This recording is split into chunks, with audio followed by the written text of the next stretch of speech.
Hello. जय हिंद दोस्तों। Welcome to the true world. Okay, ये सेकेंड वीडियो हम लोग बना रहे हैं टेक्निकल एनालिसिस प्लेलिस्ट में।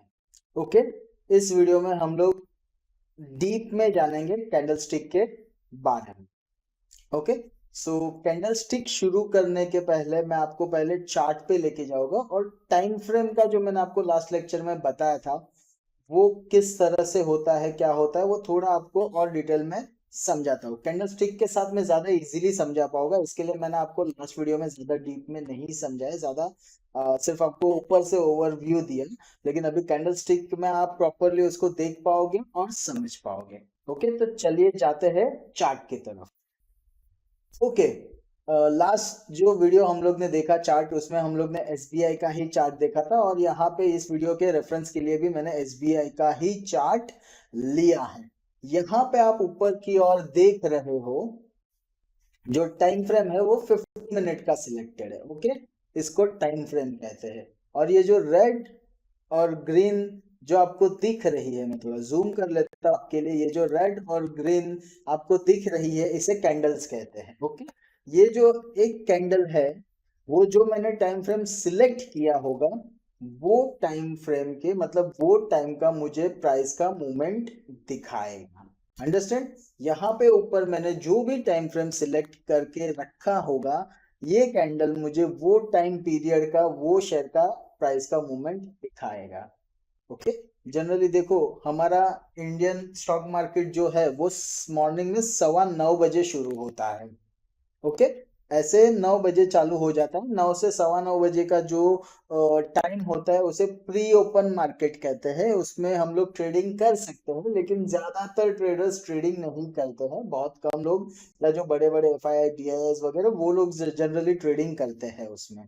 ओके, जनरली हमारे नॉर्मल ट्रेडिंग के लिए 9:15 मार्केट ओपन होता है और 9:15 से लेकर 3:15 तक मोटा मोटी आप पकड़ लीजिए ट्रेडिंग नॉर्मल होता है। फिर 3:15 से लेकर 3:30 तक पोस्ट ट्रेडिंग होता है। सो उसमें भी जनरल ट्रेडर्स जो होते हैं वो नहीं ट्रेडिंग करते हैं। तो हमारे लिए जो टाइम है आप समझ लीजिए ट्रेडिंग करने का 9:15 से लेके 3:15 तक। ओके, सो देखिए 9:15 जब ये मार्केट चालू होगा, यहाँ पे देखो नीचे आपको टाइम दिख रहा हो 9:15। ओके, मतलब ये जो कैंडल है ना शुरू हुई 9:15 को। ओके, और ऊपर टाइम फ्रेम हम लोग ने क्या सिलेक्ट किया है 15 मिनट। मतलब देखो 9:15 को मार्केट शुरू हुआ, तब प्राइस का मूवमेंट होना शुरू हुआ और ये 15 मिनट की कैंडल है तो ये जो आपको प्राइस का मूवमेंट दिख रहा है ये कैंडल में वो आपको दिखेगा 9:30 तक।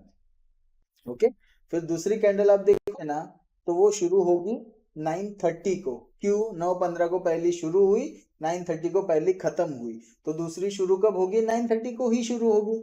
तो ये 9:30 को शुरू होगी और फिनिश होगी 9:45 को। क्यों? क्योंकि हमने ऊपर 15 मिनट का टाइम फ्रेम सिलेक्ट करके रखा है। इसके बाद आप अगर नेक्स्ट कैंडल पे जाओगे तो आप देखोगे कि तीसरी जो कैंडल बनी है बनी है 9:45 को। क्योंकि 9:30 का कैंडल 9:45 को क्लोज हुआ जो सेकंड वाला कैंडल था, उसके बाद तीसरा कैंडल बनना शुरू हुआ 9:45। ये कैंडल होगा 9:45 टू 10 तक। इसी तरह से आगे की जितनी भी कैंडल बनेगी हर एक कैंडल बनेगी 15 मिनट के टाइम। ओके, अगर मैं यहाँ पे ये टाइम फ्रेम चेंज कर दूंगा, मैं अगर यहाँ टाइम फ्रेम 5 मिनट कर दूंगा तो आप देखोगे सिमिलरली 9:15 को मार्केट ओपन होता है। मार्केट तो 9:15 को ही ओपन होता है ना, वो आगे 9:20 को होता है ना 9:10 को होता है, वो एग्जैक्ट शुरू होगा 9:15 को। ओके, 9:15 को मार्केट शुरू हुआ और टाइम फ्रेम मैंने सिलेक्ट किया है 5 मिनट का। तो जो मेरा पहला कैंडल बनेगा वो बनेगा 9:15 टू 9:20 का। ओके, और दूसरा कैंडल कब से बनना शुरू होगा? 9:20 को, क्योंकि मैंने टाइम फ्रेम सिलेक्ट किया है 5 मिनट का। देखिए तो दूसरा कैंडल आप नीचे देख रहे होगे कि जो दूसरा कैंडल आपको यहाँ पे टाइम दिखेगा, जो दूसरा कैंडल मेरा बन रहा है वो 9:20 को बनना शुरू हुआ, उस वो बनेगा 9:20 से 9:25 का। तीसरा बनेगा 9:25 से 9:30। चौथा बनेगा 9:30 से 9:35 का। तो जो भी आप यहाँ पे अपना टाइम फ्रेम सिलेक्ट करोगे वो हिसाब से कैंडल्स बनते जाएंगे। एक और एग्जांपल देख लीजिए, ये पहला कैंडल बना 9:15 से लेके टाइम फ्रेम कितना हमारा 30 मिनट्स का है, तो ये कभी तक कैंडल बनेगा 9:15 टू 9:45। दूसरा जो कैंडल होगा वो बनेगा 9:45 टू 10:15। ओके, इसी तरह से हम लोग हमारी हमारी जो टाइम फ्रेम है वो सिलेक्ट करके हम लोग उस तरह वो टाइम में चार्ट्स को देख सकते हैं। ओके, बेसिकली बहुत सारे लोग पूछेंगे कि सर ये टाइम फ्रेम का क्यों यूज करना रहता है, किस तरह से हम लोग यूज कर सकते हैं। देखो बेसिकली अगर आप इंट्राडे ट्रेडिंग कर रहे हो तो मैं आपको सजेस्ट कर रहा हूँ, एक्चुअली जब आप इंट्राडे ट्रेडिंग कर रहे हो तो आपको छोटे छोटे मूव्स पकड़ने रहते हैं। ओके, तो इसमें शॉर्ट टाइम का जो टाइम फ्रेम रहता है ना वो आपको ज्यादा हेल्प करता है। ज्यादा शॉर्ट भी नहीं करना है क्योंकि फिर बहुत ज्यादा फ्लक्चुएशन हो जाता है, आप डिसीजन नहीं ले पाते हो। तो इसीलिए इंट्राडे में आपको छोटे छोटे मूवमेंट्स पकड़ने रहते हैं। तो इसके लिए मैं आपको सजेस्ट करता हूँ कि इंट्राडे में आप 10 मिनट से लेके 30 मिनट तक का टाइम फ्रेम यूज कर सकते हो, या इससे ज्यादा छोटे टाइम फ्रेम पे या तो इससे ज्यादा बड़े टाइम फ्रेम पे इंट्राडे में ना जाओ तो ही अच्छा है, क्योंकि आप प्रॉपर डिसीजन नहीं ले पाओगे आप जो भी स्ट्रेटेजी यूज करोगे उसके हिसाब से।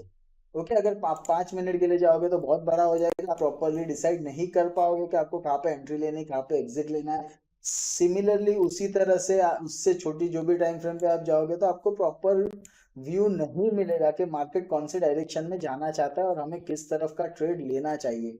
तो उसके लिए आप मैं सजेस्ट करता हूँ या तो 10 मिनट का, 15 मिनट का, या तो 30 मिनट का टाइम फ्रेम आप यूज कीजिए इंट्राडे ट्रेडिंग के लिए। उसके बाद आता है swing trading. Okay, swing trading के लिए आप मैं सजेस्ट करता हूँ आपको कि आप maximum 1 hour, sorry minimum 1 hour और मैक्सिमम 1 डे का चार्ट लीजिए। उससे ज्यादा चार्ट आप स्विंग ट्रेडिंग के लिए मत लीजिए, क्योंकि स्विंग ट्रेडिंग हम लोग बेसिकली 7 to 10 डेज या 15 डेज मैक्सिमम 1 महीने के लिए करते हैं।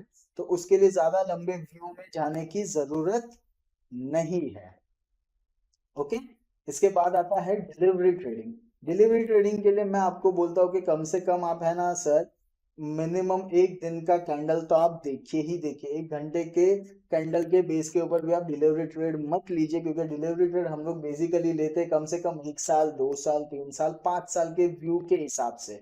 ओके, तो उसके लिए 1 घंटे का जो कैंडल है वो भी बहुत छोटा हो जाएगा, वो आपको प्रॉपर गाइडेंस नहीं दे पाएगा कि आपको कौन सी साइड ट्रेड लेना है। तो आप कम से कम 1 डे का कैंडल यूज कीजिए, और ज्यादा लंबे टाइम आपको देखना है तो आप 1 वीक का कैंडल देख सकते हैं। फिर उसके बाद बहुत सारे जो ट्रेडर्स है जो बहुत लॉन्ग पोजीशन बनाने का प्लान करते हैं तो वो 1 मंथ के कैंडल के ऊपर भी वो ट्रेड करते हैं। तो डिपेंड्स आप कौन से टाइप का ट्रेडिंग करना चाहते हो और आपको कितने मिनट का टाइम फ्रेम चूज करना है, तो वो हिसाब से आप अपना टाइम फ्रेम चूज कर सकते हो। ओके, तो आशा करता हूँ कि इस वीडियो में यहाँ तक आपको टाइम फ्रेम के बारे में सब पता चल गया होगा कि टाइम फ्रेम क्या होता है। ओके, तो चलिए अभी हम लोग आगे बढ़ेंगे कैंडल्स की तरफ। ओके, जैसे मैंने आपको स्टार्टिंग में ही बताया कि ये जो रेड ग्रीन सब आपको दिख रही है इसे कैंडल्स कहते हैं। अभी इस कैंडल को मैं आपको और ज्यादा डिटेल में समझाऊंगा, तो उसके लिए हम लोग चलते हैं नेक्स्ट स्क्रीन के ऊपर। ओके, सो ये है कैंडल स्टिक। ओके, आप देख रहे होगे कि यहाँ पे हमारे पास 2 कलर की कैंडल स्टिक है। एक कैंडल स्टिक का कलर ग्रीन है और एक कैंडल स्टिक का कलर रेड। और यही कैंडल स्टिक में आपको 4 चीजें भी लिखी हुई देख रही हूँ, low, open, close, high. Red colour की कैंडल में भी वही है, low, close, open, high. Okay, तो ये चीजें क्या है वो भी मैं आपको बताता हूँ। ये कैंडल ग्रीन क्यों है, दूसरी कैंडल रेड क्यों है, वो भी आपको बताता हूँ। और जो ऊपर लिखा हुआ है increasing candle, bullish candle, decreasing candle, bearish candle, वो क्या है वो भी मैं आपको आगे इस वीडियो में समझाऊँ। ओके, तो सबसे पहले मैं आपको एक एग्जांपल देता हूँ। से एसबीआई का चार्ट हम लोग ने देखा है, तो रेफरेंस के लिए हम लोग एसबीआई को ही लेते हैं। समझो 9:15 बजे एसबीआई का कैंडल प्राइस ओपन हुआ 100 रुपीज में। ओके, मतलब उसका ओपन प्राइस क्या होगा, ओके 100 रुपीज में उसका ओपन प्राइस है, 100 रुपए में उसका भाव ओपन हुआ एसबीआई के शेयर का 9:15 बजे। और हम लोग ने कैंडल स्टिक का टाइम फ्रेम मानो के अज्यूम करो के 15 मिनट का सिलेक्ट करके रखा है। तो ये जो 15 मिनट में है जो स्टॉक का प्राइस है वो समझो ऊपर गया 100 पे चालू हुआ, ओपन हुआ, फिर 100 तक गया, फिर नीचे आया, भाव घटा घटा घटा घटा, और इधर तक वो 98 तक जाके इधर से वापस उसका भाव बढ़ना चालू हुआ, ऊपर की तरफ गया और समझो 9:25 को उसका भाव था 110 रुपये। ओके, और जब 9:30 को आ रहा था तब थोड़ा भाव घटा और ये कैंडल क्लोज हुआ जब वो स्टॉक का भाव था 105 रुपये, मतलब एसबीआई के स्टॉक का भाव था 105 रुपये, मतलब वो ओपन हुआ 8 रुपये में। वो 15 मिनट के स्टार्टिंग के 9:15 टू 9:30 के टाइम के अंदर स्टॉक का प्राइस लोएस्ट 98 तक गया। 9:15 टू 9:30 में एसबीआई के स्टॉक का प्राइस 110 तक गया और जब 9:30 को कैंडल क्लोज हो रहा था तभी उसका प्राइस था 105 रुपये, मतलब वो कैंडल क्लोज हुआ 105 रुपये में। ओके, यहाँ पे आप एक चीज देखिए, प्राइस ओपन हुआ 100 रुपये में और क्लोज हुआ 105 रुपये। ओपन हुआ 100 रुपये में, क्लोज हुआ 105 रुपये में, बराबर। भाव बढ़ा कि घटा? भाव बढ़ा, भाव ऊपर आया, बराबर। ऊपर आया तो ये कैंडल प्लॉट होगी ग्रीन, बराबर। भाव बढ़ा या ऊपर आया तो कैंडल प्लॉट होगी ग्रीन। समझा? ग्रीन कैंडल क्यों प्लॉट होती है? क्योंकि भाव वो टाइम फ्रेम के अंदर आपने जो टाइम सिलेक्ट किया है उसमें बढ़ा है। ओके, और ये हाई क्या है कि वो टाइम फ्रेम जो आपने सिलेक्ट किया था 9:15 टू 9:30 में, ये शेयर इधर तक 110 तक हाईएस्ट मार के आया, लेकिन उधर क्लोज नहीं दे पाया, क्लोज उसने उसके नीचे दी। और लो क्या है कि वही कैंडल में, वो टाइम फ्रेम में, वो कैंडल में वो शेयर का प्राइस लोएस्ट 98 तक जाके, लेकिन क्लोजिंग उसके ऊपर दी।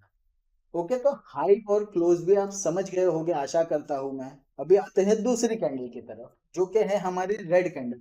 उसमें भी आप देख रहे होंगे ओपन, क्लोज, हाई, लो है। ओके, तो हाई लो दोनों का सेम ही रहेगा, आप कुछ भी करो, सिर्फ जो है फर्क ओपन और लो में पड़ेगा, वो भी मैं आपको समझाता हूँ।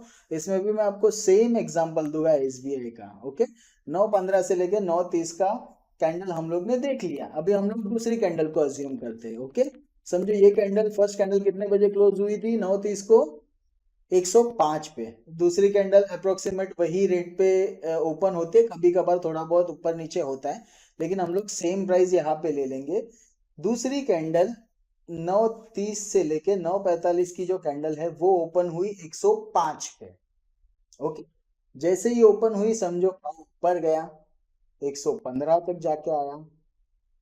ओके, फिर वापस भाव घटने लगा, नीचे आया, नीचे आया, नीचे आया। 9:35 को समझो 115 थे, फिर 9:38 को वापस नीचे आया और इधर कुछ 102 103 पे खेल रहा था।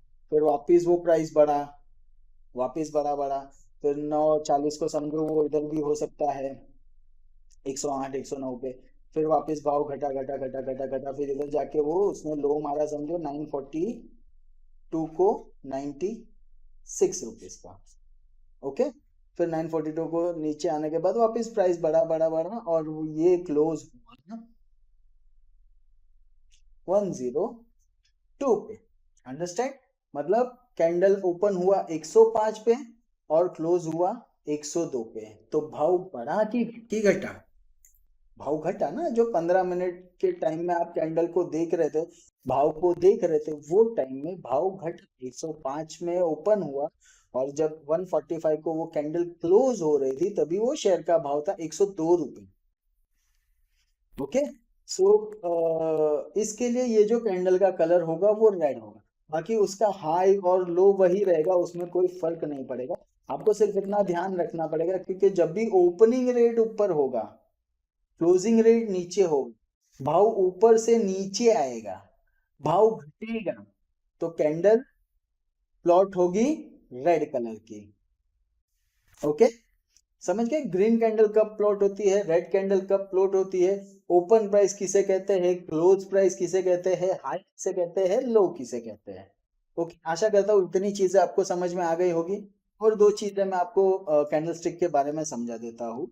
जो भी पोर्शन आप यहाँ पे देख रहे हो क्लोज और ओपन के बीच में है, ओपन और क्लोज और ओपन के बीच में है, जो आपको डार्क कलर में दिखाया जा रहा है, इसे कहते हैं बॉडी। इसे कहते हैं बॉडी, उसे कैंडल का बॉडी कहते हैं। ओके, यहाँ पे भी आपको इसको ओके इसे बॉडी कहते हैं। और जो ऊपर की तरफ हाई लो और ओपन क्लोज के बीच में जो पोर्शन होता है ना, उसको कहते हैं विक। ओके, उसको कहते हैं विक। जो ऊपर की तरफ होती है उसे कहते हैं ऊपर विक, जो नीचे की तरफ होती है उसे कहते हैं लोअर विक। ओके, कुछ कुछ लोग इसे शेडो भी कहते हैं, अपर शेडो कहते हैं, लोअर शेडो कहते हैं। ओके, तो कैंडल स्टिक में 6 चीजें होती है, ओपन, क्लोज, हाई, लो, बॉडी और वी। ओके, तो आशा करता हूँ ये सब चीजें आपको अभी तक समझ में आ गई होगी। और ग्रीन कैंडल कब फ्लोट होती है, रेड कैंडल कब फ्लोट होती है, वो भी चीजें आपको समझ में आ गई होगी। ओके, सो एक और चीज, यहाँ पे इंक्रीजिंग लिखा है, यहाँ पे डिक्रीजिंग लिखा है। इंक्रीजिंग क्यों? क्योंकि भाव बढ़ रहा है। डिक्रीजिंग क्यों? क्योंकि भाव घट रहा है। अंडरस्टैंड? अभी हम लोग आते हैं बुलिश और bearish candle. Okay, generally share market में ये माना जाता है, जो भी ट्रेडर्स शेयर मार्केट को ऊपर की तरफ या किसी भी शेयर को ऊपर की तरफ लेके जाने की कोशिश करते हैं ना, उसे बुल कहते हैं।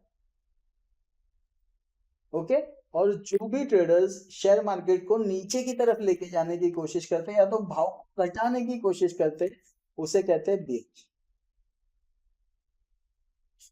ओके, सो जिस भी कैंडल में भाव बढ़ेगा उसे बुलिश कैंडल कहते हैं। मतलब बुल लोग इस कैंडल में हावी है, मतलब बुल लोग भाव को ऊपर खींचने में कामयाब हो चुके हैं। ओके, इसके लिए इसको बुल कैंडल कहते हैं, बुलिश कैंडल कहते हैं। और जो रेड कैंडल है उसे बेयरिश कैंडल कहते हैं, क्योंकि उसमें भाव घटा है, भाव नीचे की तरफ आया है। ऐसा माना जाता है कि बियर्स लोग स्टॉक का भाव नीचे खींचने में कामयाब रहे हैं। ओके, तो आपको सब समझ में आ गया, बुलिश कैंडल किसे कहते हैं, बियरिश कैंडल कहते हैं, किसे कहते हैं। सो यही है कैंडल स्टिक के बारे में, बस इतना ही है। कैंडल स्टिक ज्यादा डिफिकल्ट नहीं है। अगर आपको समझ में नहीं आता है तो वीडियो को 1-2 बार और देखिए, और उसके बाद भी अगर आपके मन में कोई डाउट रहता है तो आप प्लीज मुझे कमेंट में लिख के बताइए। मैं डेफिनेटली, अगर आपका डाउट छोटा होगा तो मैं डेफिनेटली आपके डाउट को कमेंट में ही सॉल्व कर दूंगा। अगर थोड़ा ज्यादा उसको एक्सप्लेन करने के लिए जरूरत होगी तो मैं डेफिनेटली वो आपके डाउट के ऊपर एक और वीडियो बना के आपको प्रॉपरली सॉल्यूशन प्रोवाइड कर दूंगा। Okay, so that's it for this video दोस्तों। एक और चीज मैं आपको बताना चाहता हूँ, अगर मैं जो कंटेंट आपको प्रोवाइड कर रहा हूँ अगर आपको अच्छा लग रहा है तो प्लीज सब्सक्राइब शेयर कीजिए और अपने कलीग्स के साथ शेयर कीजिए, जो और ट्रेड मार्केट में ट्रेडिंग करना चाहते हैं तो उनको भी फायदा होगा। Okay, thank you very much, till that bye.